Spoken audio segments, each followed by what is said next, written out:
Now, local officials are urging people to take the air quality warning seriously and stay inside if you don't have to leave the house. Lauren Linder is live on the North Shore with a breakdown of what we're seeing across the region today. Lauren. Chris and Christine, air quality, you can see that the visibility is still very poor here across the city as smoke continues to fill the air from the wildfires in Canada and Minnesota. And you can smell it, too, with air quality at some of the worst levels. So when exactly could we be out of the woods?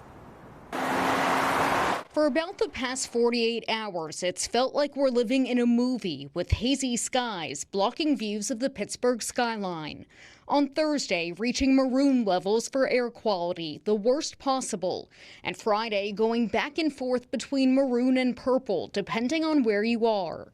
The Environmental Protection Agency labeling maroon as hazardous for everyone, and purple a greater risk that everyone's health is impacted. We want to encourage everyone to stay safe. On Friday, Allegheny County Executive Sarah Innamorato closed county pools and canceled county events while urging everyone to limit their activity outdoors. The smoke is just getting thicker across the region.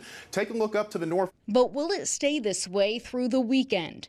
KDKA First Alert meteorologist Trey Fulbright says we'll still have some issues Saturday morning, but things will start to clear up between sunrise and noon. Our winds will shift to the south and west through the day on Saturday, so that will push the smoke that has been coming in from Canada basically out of our region. Though that's not the end of it. Sunday, we could still have some smoke move in from the north and west. That would likely start early in the morning and continue through the day. The question is, will it be as bad as the last 2 days?